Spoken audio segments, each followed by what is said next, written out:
اعوذ باللہ من الشیطان الرجیم، بسم اللہ الرحمن الرحیم۔ ان قریب احمق لوگ یہ کہیں گے کہ ان مسلمانوں کو اس قبلہ سے کس نے موڑ دیا ہے جس پر پہلے قائم تھے۔ تو اے پیغمبر کہہ دیجئے کہ مشرق و مغرب سب خدا کے ہیں، وہ جسے چاہتا ہے صراط مستقیم کی ہدایت دے دیتا ہے۔ اور تحویل قبلہ کی طرح ہم نے تم کو درمیانی امت قرار دیا ہے تاکہ تم لوگوں کے اعمال کے گواہ رہو اور پیغمبر تمہارے اعمال کے گواہ رہیں۔ اور ہم نے پہلے قبلہ کو صرف اس لیے قبلہ بنایا تھا کہ ہم یہ دیکھیں کہ کون رسول کا اتباع کرتا ہے اور کون پچھلے پاؤں پلٹ جاتا ہے۔ اگرچہ یہ قبلہ ان لوگوں کے علاوہ سب پر گراں ہے جن کی اللہ نے ہدایت کر دی ہے، اور خدا تمہارے ایمان کو ضائع نہیں کرنا چاہتا، وہ بندوں کے حال پر مہربان اور رحم کرنے والا ہے۔ اے رسول، ہم آپ کی توجہ کو آسمان کی طرف دیکھ رہے ہیں، تو ہم ان قریب آپ کو اس قبلہ کی طرف موڑ دیں گے جسے آپ پسند کرتے ہیں، لہٰذا آپ اپنا رخ مسجد الحرام کی جہت کی طرف موڑ دیجئے اور جہاں بھی رہیے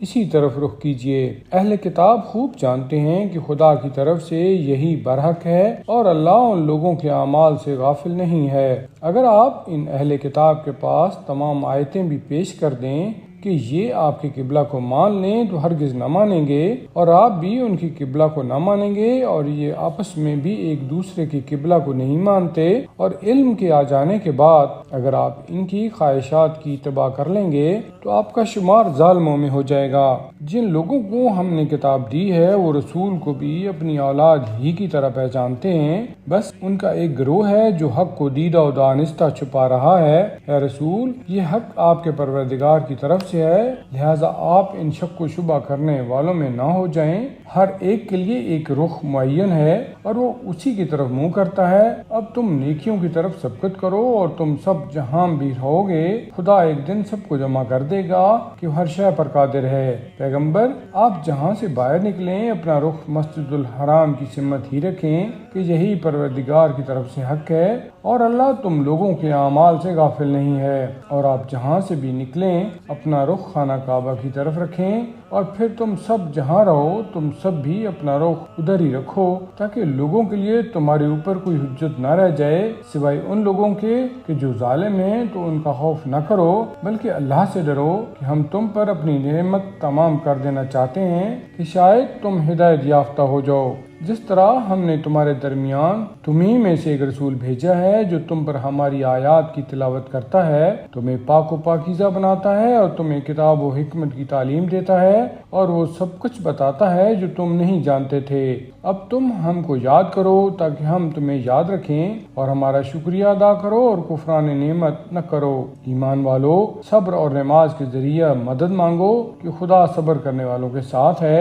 اور جو لوگ رائے خدا میں قتل ہو جاتے ہیں انہیں مردہ نہ کہو بلکہ وہ زندہ ہیں، لیکن تمہیں ان کی زندگی کا شعور نہیں ہے۔ اور ہم یقیناً تمہیں تھوڑے خوف، تھوڑی بھوک اور اموال، نفوس اور ثمرات کی کمی سے آزمائیں گے، اور اے پیغمبر، آپ ان صبر کرنے والوں کو بشارت دے دیں جو مصیبت پڑنے کے بعد یہ کہتے ہیں کہ ہم اللہ ہی کے لیے ہیں اور اسی کی بارگاہ میں واپس جانے والے ہیں، کہ ان کے لیے پروردگار کی طرف سے صلوات اور رحمت ہے اور وہی ہدایت یافتہ ہیں۔ بے شک صفا اور مروہ دونوں پہاڑیاں اللہ کی نشانیوں میں ہیں، لہذا جو شخص بھی حج یا عمرہ کرے اس کے لیے کوئی حرج نہیں ہے کہ ان دونوں پہاڑیوں کا چکر لگائے، اور جو مزید خیر کرے گا تو خدا اس کے عمل کا قدردان اور اس سے خوب واقف ہے۔ جو لوگ ہمارے نازل کیے ہوئے واضح بیانات اور ہدایات کو ہمارے بیان کر دینے کے بعد بھی چھپاتے ہیں ان پر اللہ بھی لعنت کرتا ہے اور تمام لعنت کرنے والے بھی لعنت کرتے ہیں،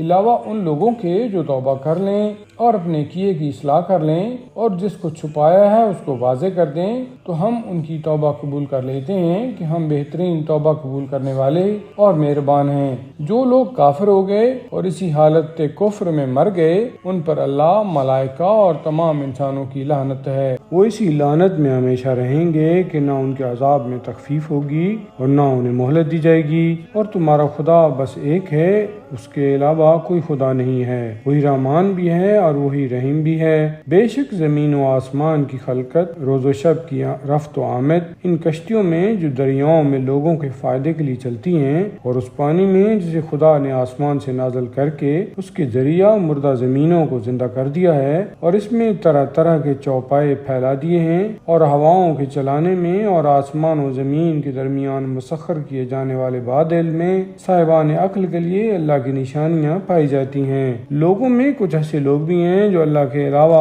دوسروں کو اس کا مثل قرار دیتے ہیں اور ان سے اللہ جیسی محبت بھی کرتے ہیں، جبکہ ایمان والوں کی تمام تر محبت خدا سے ہوتی ہے۔ اور اے کاش ظالمین اس بات کو اس وقت دیکھ لیتے جو عذاب کو دیکھنے کے بعد سمجھیں گے کہ ساری قوت صرف اللہ کے لیے ہے اور اللہ سخت ترین عذاب کرنے والا ہے۔ اس وقت جب کہ پیر اپنے مریدوں سے بیزاری کا اظہار کریں گے اور سب کے سامنے عذاب ہوگا اور تمام وسائل منقطع ہو چکے ہوں گے، اور مرید بھی یہ کہیں گے کہ اے کاش ہم نے ان سے اسی طرح بیزاری اختیار کی ہوتی جس طرح یہ آج ہم سے نفرت کر رہے ہیں۔ خدا ان سب کے اعمال کو اسی طرح حسرت بنا کر پیش کرے گا، اور ان میں سے کوئی جہنم سے نکلنے والا نہیں ہے۔ اے انسانوں، زمین میں جو کچھ بھی حلال و طیب ہے اسے استعمال کرو، اور شیطانی اقدامات کا اتباع نہ کرو کہ وہ تمہارا کھلا ہوا دشمن ہے۔ وہ بس تمہیں بدعملی اور بدکاری کا حکم دیتا ہے اور اس بات پر آمادہ کرتا ہے کہ خدا کے خلاف جہالت کی باتیں کرتے رہو۔ جب ان سے کہا جاتا ہے کہ جو کچھ خدا نے نازل کیا ہے اس کا اتباع کرو،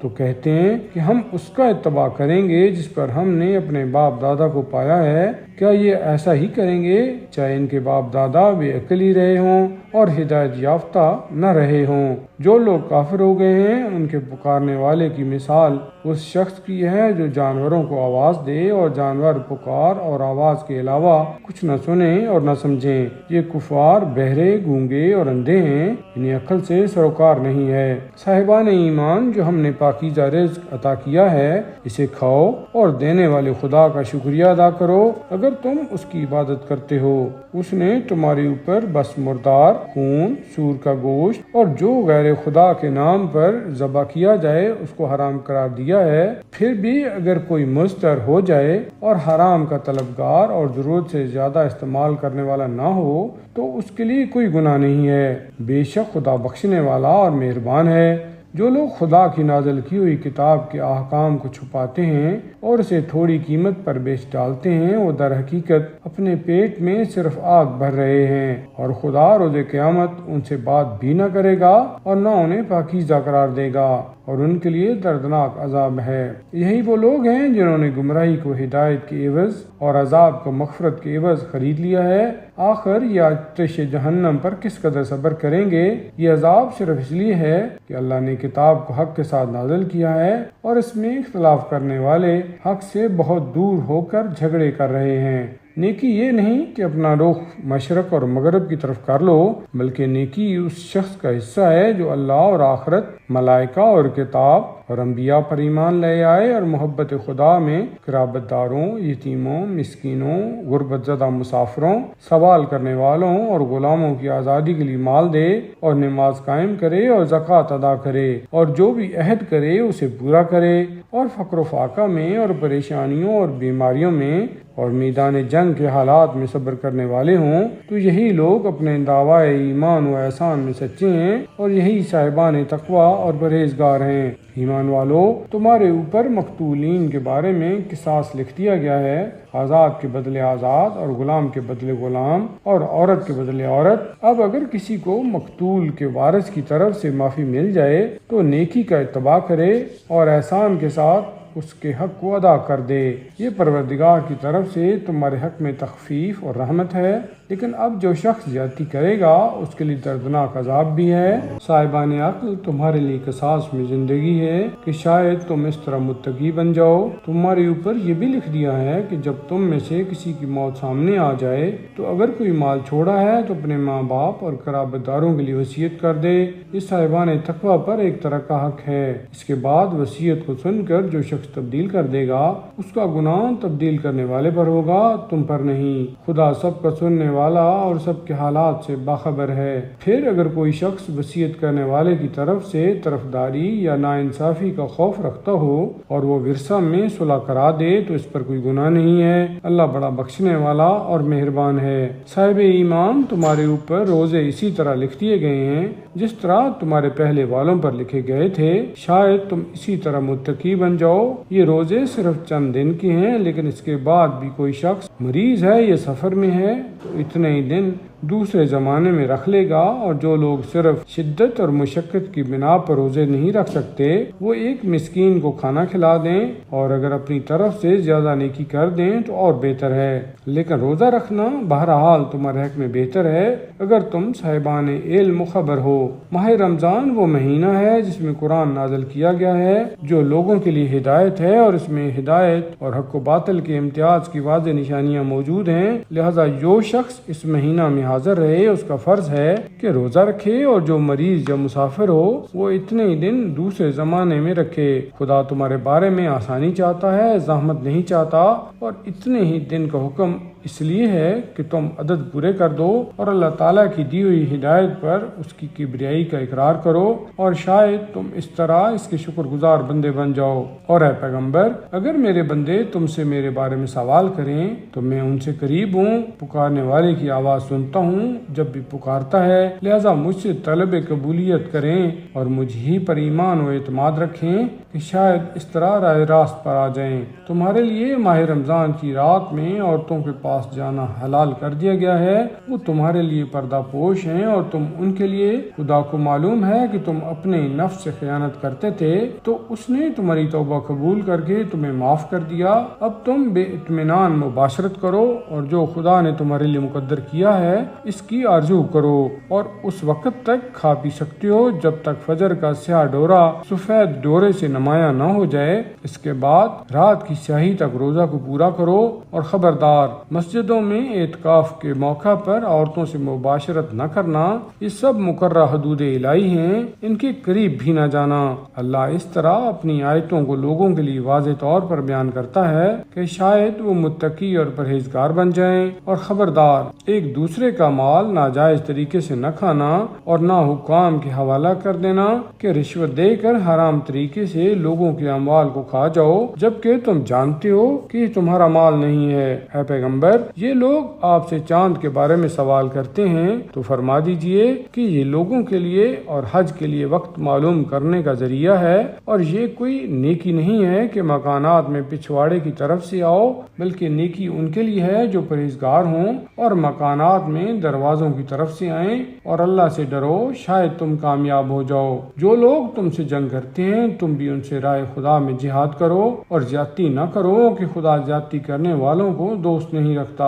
اور ان مشرکین کو جہاں پاؤ قتل کر دو، اور جس طرح انہوں نے تم کو آوارہ وطن کر دیا ہے تم بھی انہیں نکال باہر کر دو، اور فتنہ پردازی تو قتل سے بھی بدتر ہے۔ اور ان سے مسجد الحرام کے پاس اس وقت تک جنگ نہ کرنا جب تک وہ تم سے جنگ نہ کریں، اس کے بعد جنگ چھیڑ دیں تو تم بھی چپ نہ بیٹھو اور جنگ کرو کہ یہی کافرین کی سزا ہے۔ پھر اگر جنگ سے باز آ جائیں تو خدا بڑا بخشنے والا مہربان ہے، اور ان سے اس وقت تک جنگ جاری رکھو جب تک سارا فتنہ ختم نہ ہو جائے اور دین صرف اللہ کا نہ رہ جائے۔ پھر اگر وہ لوگ باز آ جائیں تو ظالمین کے علاوہ کسی پر زیادتی جائز نہیں ہے۔ شہر حرام کا جواب شہر حرام ہے اور حرمات کا بھی قصاص ہے، لہذا جو تم پر زیادتی کرے تم بھی ویسا ہی برتاؤ کرو جیسی زیادتی اس نے کی ہے، اور اللہ سے ڈرتے رہو اور یہ سمجھ لو کہ خدا پرہیزگاروں ہی کے ساتھ ہے۔ اور آئے خدا میں خرچ کرو اور اپنے نفس کو ہلاکت میں نہ ڈالو،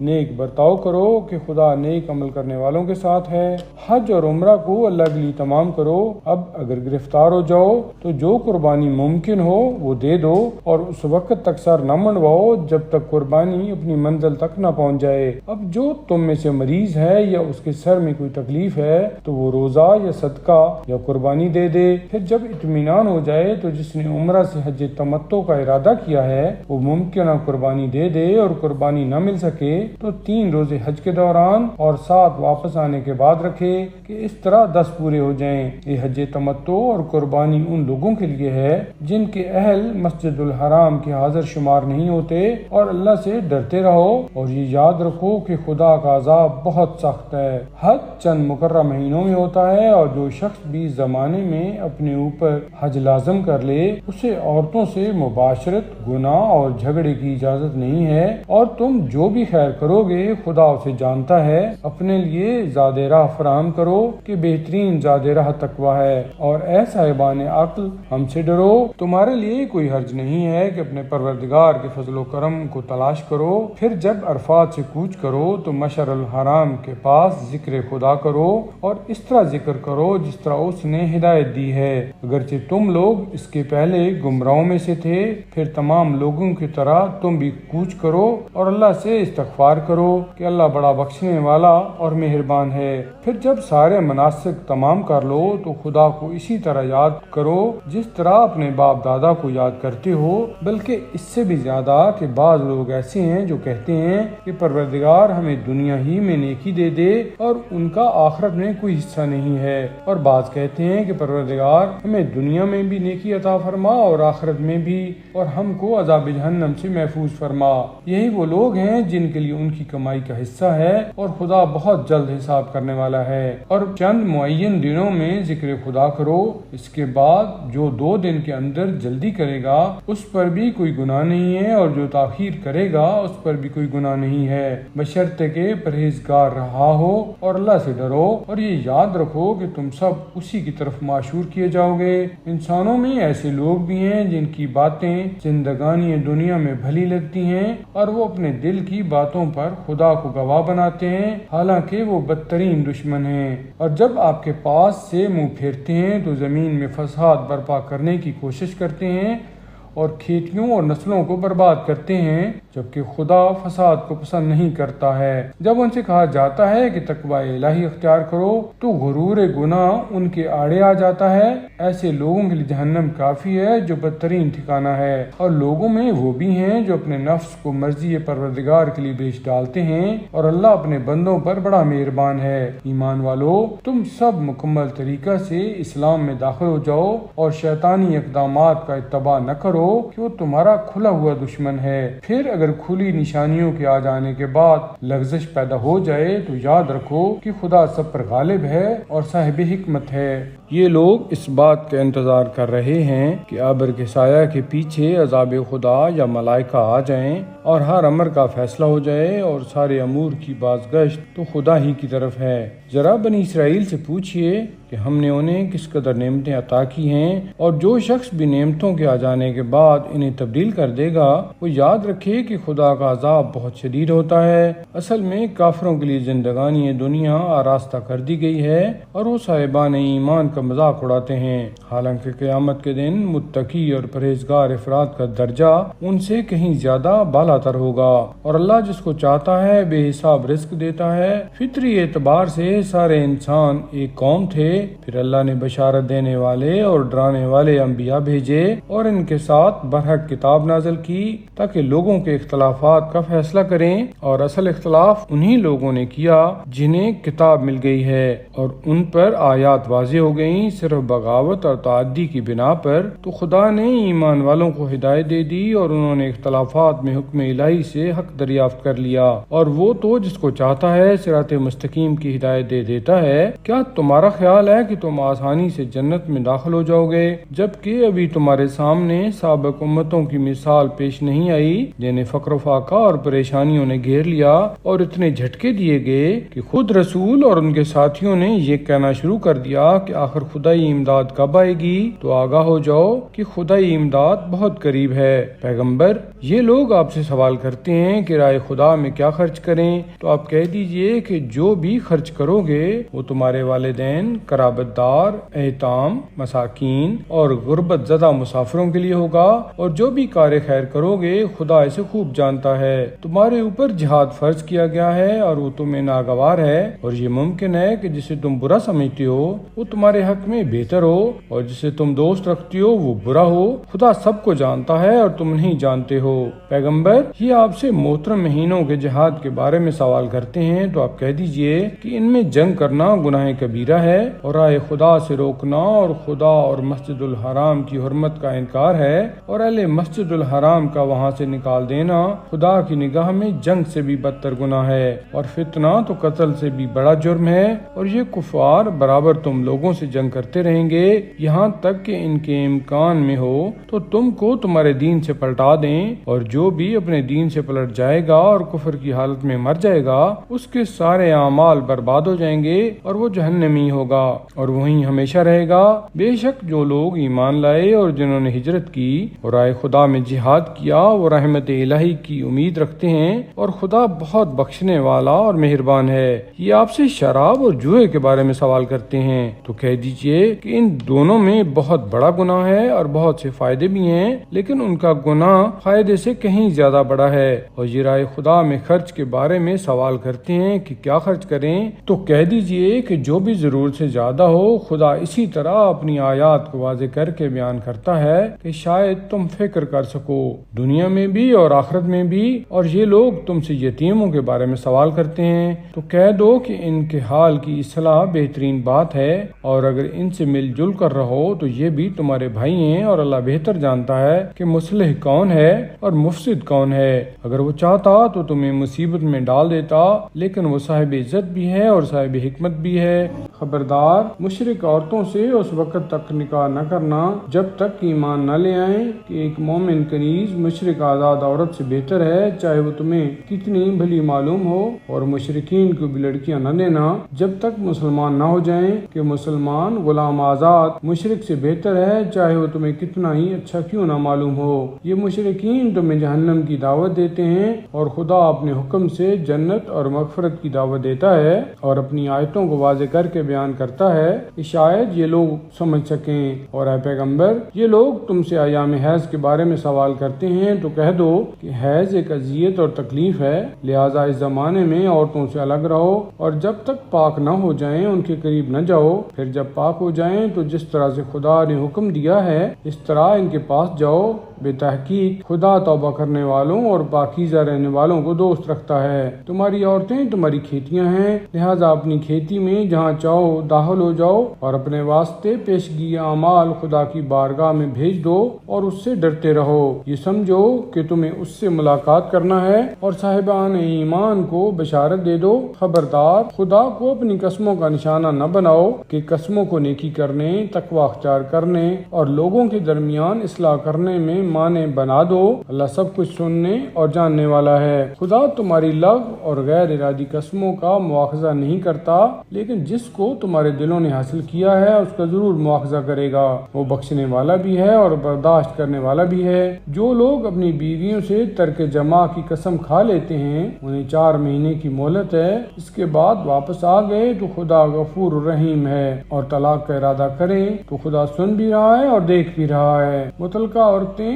3 حیض تک انتظار کریں گی، اور انہیں حق نہیں ہے کہ جو کچھ خدا نے ان کے رحم میں پیدا کیا ہے اس کی پردہ پوشی کریں، اگر ان کا ایمان اللہ اور آخرت پر ہے، اور پھر ان کے شوہر اس مدت میں انہیں واپس کر لینے کے زیادہ حقدار ہیں اگر اصلاح چاہتے ہیں۔ اور عورتوں کے لیے ویسے ہی حقوق بھی ہیں جیسی ذمہ داریاں، اور مردوں کو ان پر ایک امتیاز حاصل ہے، اور خدا صاحب عزت و حکمت ہے۔ طلاق 2 مرتبہ دی جائے گی، اس کے بعد یا نیکی کے ساتھ روک لیا جائے گا یا اس نے سلوک کے ساتھ آزاد کر دیا جائے گا، اور تمہارے لیے جائز نہیں ہے کہ جو کچھ انہیں دے دیا ہے اس میں سے کچھ واپس لو، مگر یہ کہ یہ اندیشہ ہو کہ دونوں حدود الہی کو قائم نہ رکھ سکیں گے۔ تو جب تمہیں یہ خوف پیدا ہو جائے کہ وہ دونوں حدود الہی کو قائم نہ رکھ سکیں گے تو دونوں کے لیے آزادی ہے اس فدیہ کے بارے میں جو عورت مرد کو دے، لیکن یہ حدود الہیہ ہیں، ان سے تجاوز نہ کرنا، اور جو حدود الہی سے تجاوز کرے گا وہ ظالمین میں شمار ہوگا۔ پھر اگر تیسری مرتبہ طلاق دے دی تو عورت مرد کے لیے حلال نہ ہوگی یہاں تک کہ دوسرا دوسرا شوہر کرے پھر اگر وہ طلاق دے دے تو دونوں کے لیے کوئی حرج نہیں ہے کہ آپس میں میل کر لیں، اگر یہ خیال ہے کہ حدود الہیہ کو قائم رکھ سکیں گے۔ یہ حدود الہیہ ہیں جنہیں خدا صاحبان علم و اطلاع کے لیے واضح طور سے بیان کر رہا ہے۔ اور جب تم عورتوں کو طلاق دو اور وہ مدت عدت کے خاتمہ کے قریب پہنچ جائیں تو یا انہیں اصلاح اور حسن معاشرت کے ساتھ روک لو یا انہیں حسن سلوک کے ساتھ آزاد کر دو، اور خبردار نقصان پہنچانے کی غرض سے انہیں نہ روکنا کہ ان پر ظلم کرو، جو کہ ایسا کرے گا خود اپنے نفس پر ظلم کرے گا۔ اور خبردار آیات الہی کو مذاق نہ بناؤ، خدا کی نعمت کو یاد کرو، اس نے کتاب و حکمت کو تمہاری نصیحت کے لیے نازل کیا ہے، اور یاد رکھو کہ وہ ہر شے کا جاننے والا ہے۔ اور جب تم لوگ عورتوں کو طلاق دو اور ان کی مدت عدت پوری ہو جائے تو خبردار انہیں شوہر کرنے سے نہ روکنا اگر وہ شوہروں کے ساتھ نیک سلوک پر راضی ہو جائیں۔ اس حکم کے ذریعہ خدا انہیں نصیحت کرتا ہے جن کا ایمان اللہ اور روز آخرت پر ہے، اور ان احکام پر عمل تمہارے لیے باعث تزکیہ بھی ہے اور باعث طہارت بھی۔ اللہ سب کچھ جانتا ہے اور تم نہیں جانتے ہو۔ اور مائیں اپنی اولاد کو 2 برس کامل دودھ پلائیں گی جو رضاعت کو پورا کرنا چاہے گا۔ اس درمیان صاحب اولاد کا فرض ہے کہ ماؤں کی روٹی اور کپڑے کا مناسب طریقہ سے انتظام کرے۔ کسی شخص کو اس کی وسعت سے زیادہ تکلیف نہیں دی جا سکتی، نہ ماں کو اس کی اولاد کے ذریعہ تکلیف دینے کا حق ہے اور نہ باپ کو اس کی اولاد کے ذریعہ، اور وارث کی بھی ذمہ داری ہے کہ وہ اسی طرح اجرت کا انتظام کرے۔ پھر اگر دونوں باہمی رضامندی اور مشورہ سے دودھ چھڑانا چاہیں تو کوئی حرج نہیں ہے، اور اگر تم اپنی اولاد کے لیے دودھ پلانے والی تلاش کرنا چاہو تو اس میں بھی کوئی حرج نہیں ہے، بشرطے کہ متعارف طریقہ کی اجرت ادا کر دو۔ اور اللہ سے ڈرو اور یہ سمجھو کہ وہ تمہارے اعمال کو خوب دیکھ رہا ہے۔ اور جو لوگ تم میں سے بیویاں چھوڑ کر مر جائیں ان کی بیویاں 4 مہینے 10 دن انتظار کریں گی۔ جب یہ مدت پوری ہو جائے تو جو مناسب کام اپنے حق میں کریں اس میں کوئی حرج نہیں ہے، خدا تمہارے اعمال سے خوب باخبر ہے۔ تمہارے لیے نکاح کے پیغام کی پیشکش یا دل ہی دل میں پوشیدہ ارادہ میں کوئی حرج نہیں۔ خدا کو معلوم ہے کہ تم بعد میں ان سے تذکرہ کرو گے، لیکن فی الحال خفیہ وعدہ بھی نہ لو، صرف کوئی نیک بات کہہ دو تو کوئی حرج نہیں ہے۔ اور جب تک مقررہ مدت پوری نہ ہو جائے عقد نکاح کا ارادہ نہ کرنا۔ یہ یاد رکھو کہ خدا تمہارے دل کی باتیں خوب جانتا ہے، لہذا اس سے ڈرتے رہو اور یہ جان لو کہ وہ غفور بھی ہے اور حلیم و بردبار بھی۔ اور تم پر کوئی ذمہ داری نہیں ہے اگر تم نے عورتوں کو اس وقت طلاق دے دی جبکہ ان کو چھوا بھی نہیں ہے اور ان کے لیے کوئی مہر بھی معین نہیں کیا ہے، البتہ انہیں کچھ مال و متاع دے دو، مالدار اپنی حیثیت کے مطابق اور غریب اپنی حیثیت کے مطابق۔ یہ متاع بقدر مناسب ہونا ضروری ہے کہ یہ نیک کرداروں پر ایک حق ہے، اور اگر تم نے ان کو چھونے سے پہلے طلاق دے دی اور ان کے لیے مہر معین کر چکے تھے تو معین مہر کا نصف دینا ہوگا، مگر یہ کہ وہ خود معاف کر دیں یا ان کا ولی معاف کر دے، اور معاف کر دینا تقوی سے زیادہ قریب تر ہے، اور آپس میں بزرگی کو فراموش نہ کرو۔ خدا تمہارے اعمال کو خوب دیکھ رہا ہے۔ اپنی تمام نمازوں اور بالخصوص نماز وسطیٰ کی محافظت اور پابندی کرو، اور اللہ کی بارگاہ میں خشوع و خضوع کے ساتھ کھڑے ہو جاؤ۔ پھر اگر خوف کی حالت ہو تو پیدل سوار جس طرح ممکن ہو نماز ادا کرو، اور جب اطمینان ہو جائے تو اس طرح ذکر خدا کرو جس طرح اس نے تمہاری لا علمی میں تمہیں بتایا ہے۔ اور جو لوگ مدت حیات پوری کر رہے ہوں اور ازواج کو چھوڑ کر جا رہے ہوں انہیں چاہیے کہ اپنی ازواج کے لیے 1 سال کے خرچ اور گھر سے نہ نکالنے کی وصیت کر کے جائیں۔ پھر اگر وہ خود سے نکل جائیں تو تمہارے لیے کوئی حرج نہیں ہے، وہ اپنے بارے میں جو بھی مناسب کام انجام دیں، خدا صاحب عزت اور صاحب حکمت بھی ہے۔ اور متعلقات کے لیے مناسب مال و متاع ضروری ہے کہ یہ صاحبان تقوی پر ایک حق ہے۔ اسی طرح پروردگار اپنی آیات کو بیان کرتا ہے کہ شاید تمہیں عقل آ جائے، کیا تم نے ان لوگوں کو نہیں دیکھا جو ہزاروں کی تعداد میں اپنے گھروں سے نکل پڑے موت کے خوف سے، اور خدا نے انہیں موت کا حکم دے دیا اور پھر زندہ کر دیا کہ خدا لوگوں پر بہت فضل کرنے والا ہے، لیکن اکثر لوگ شکریہ نہیں ادا کرتے ہیں۔ اور راہ خدا میں جہاد کرو اور یاد رکھو کہ خدا سننے والا بھی ہے اور جاننے والا بھی ہے۔ کون ہے جو خدا کو قرض حسن دے اور پھر خدا اسے کئی گنا کر کے واپس کر دے؟ خدا کم بھی کر سکتا ہے اور زیادہ بھی، اور تم سب اسی کی بارگاہ میں پلٹائے جاؤ گے۔ کیا تم نے موسیٰ کے بعد بنی اسرائیل کی اس جماعت کو نہیں دیکھا جس نے اپنے نبی سے کہا کہ ہمارے واسطے ایک بادشاہ مقرر کیجیے تاکہ ہم راہ خدا میں جہاد کریں؟ نبی نے فرمایا کہ اندیشہ یہ ہے کہ تم پر جہاد واجب ہو جائے تو تم جہاد نہ کرو۔ ان لوگوں نے کہا کہ ہم کیوں کر جہاد نہ کریں گے جبکہ ہمیں ہمارے گھروں اور بال بچوں سے الگ نکال کر باہر کر دیا گیا ہے۔ اس کے بعد جب جہاد واجب کر دیا گیا تو تھوڑے سے افراد کے علاوہ سب منحرف ہو گئے، اور اللہ ظالمین کو خوب جانتا ہے۔ ان کے پیغمبر نے کہا کہ اللہ نے تمہارے لیے طالوت کو حاکم مقرر کیا ہے۔ ان لوگوں نے کہا کہ یہ کس طرح حکومت کریں گے؟ ان کے پاس تو مال کی فراوانی نہیں ہے، ان سے زیادہ تو ہم حقدار حکومت ہیں۔ نبی نے جواب دیا کہ انہیں اللہ نے تمہارے لیے منتخب کیا ہے اور علم و جسم میں وسعت عطا فرمائی ہے، اور اللہ جسے چاہتا ہے اپنا ملک دے دیتا ہے کہ وہ صاحب وسعت بھی ہے اور صاحب علم بھی۔